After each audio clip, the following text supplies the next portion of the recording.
to my kitchen here at the Wandering Star Farmhouse. My name's Jeanette, and we are getting started with the January Pantry Challenge. There's definitely going to be a progression over the course of the next month or two as we dig deeper and deeper into our pantry. But I was going to get you started with what we had for breakfast this morning.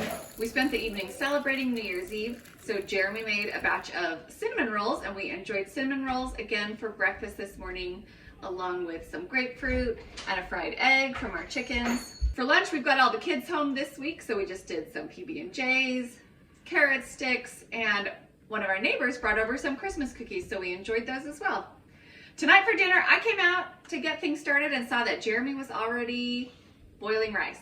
So Jeremy's in charge of dinner tonight. He is going to be cooking up some shrimp fried rice. Jeremy made a steak and shrimp yesterday for the New Year's Eve celebration, and so he's going to take the leftover shrimp, throw in some vegetables, and fry up some rice for us. He will be using in this a couple of little onions that we grew in our garden this summer, 2 farm fresh chicken eggs, garlic that we grew, and a wedge of cabbage that we grew this summer, along with some store-bought carrots, store-bought green pepper, soy sauce, and toasted sesame oil.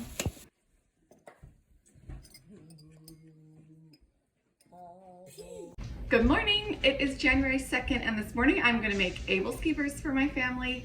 My mom used to make these always Christmas morning, but I'm a little busy Christmas morning.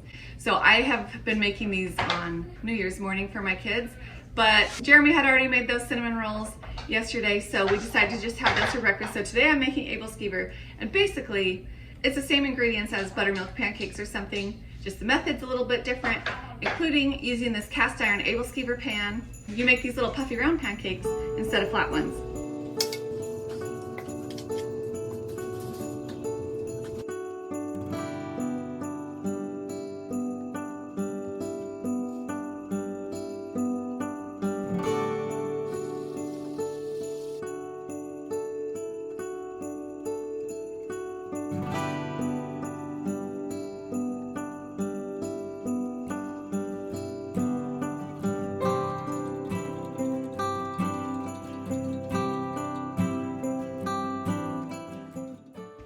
My mom used to always use Crisco to put in the little cells of the Able Skeever pan. But if you've read any Michael Pollan, you know that Crisco was always just a marketing scheme to get homemakers to abandon the abundant, great resource that they had at home of lard.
Today at lunch, we were taking our kids out on a little adventure. I don't know if they would call it an adventure, but we did.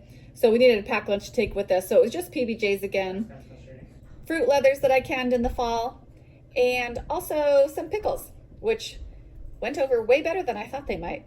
Tonight for dinner, we're having one of those exciting meals that is basically 100% produced right here on our homestead, all except for the salt.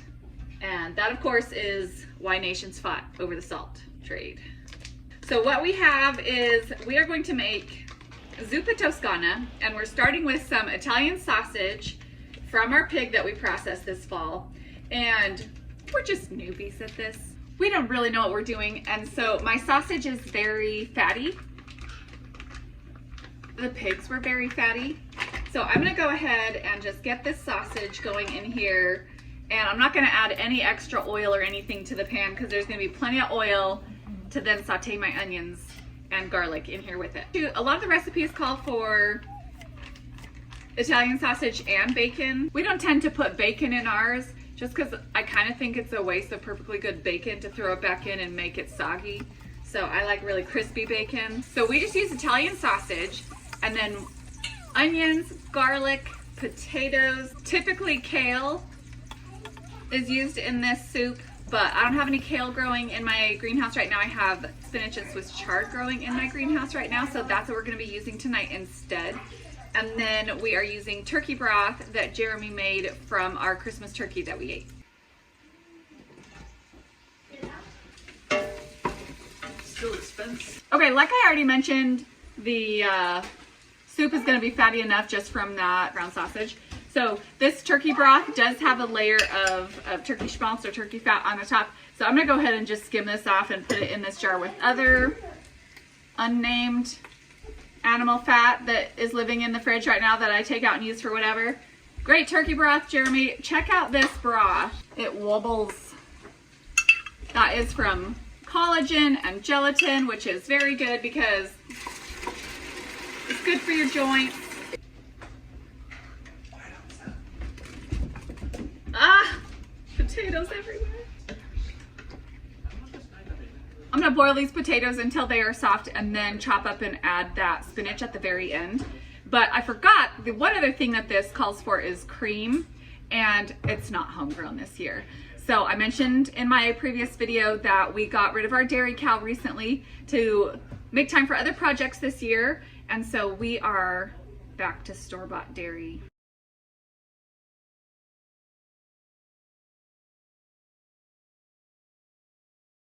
All right, we need a treat tonight, and I have these egg whites that are left over from making eggnog for Christmas. So we're gonna use these egg whites and make meringue cookies.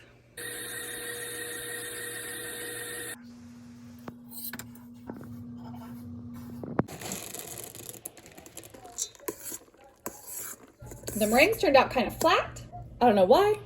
I whipped them to stiff peaks like you saw, but I think maybe I added my sugar too quickly.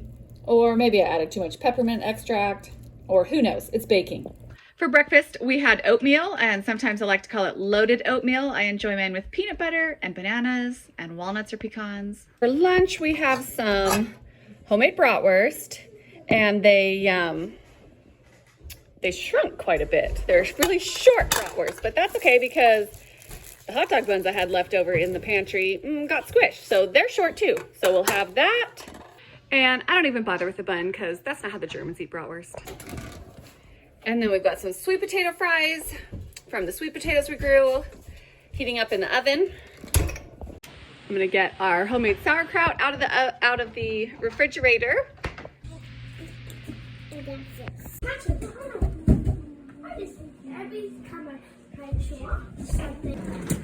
For dinner, I am pulling out this minestrone soup that I have frozen in the freezer. It's kind of spicy, so I think what I'm gonna do is add the rest of this leftover rice from Jeremy making the fried rice last night or 2 nights ago and try and get it a little less spicy to eat tonight for dinner.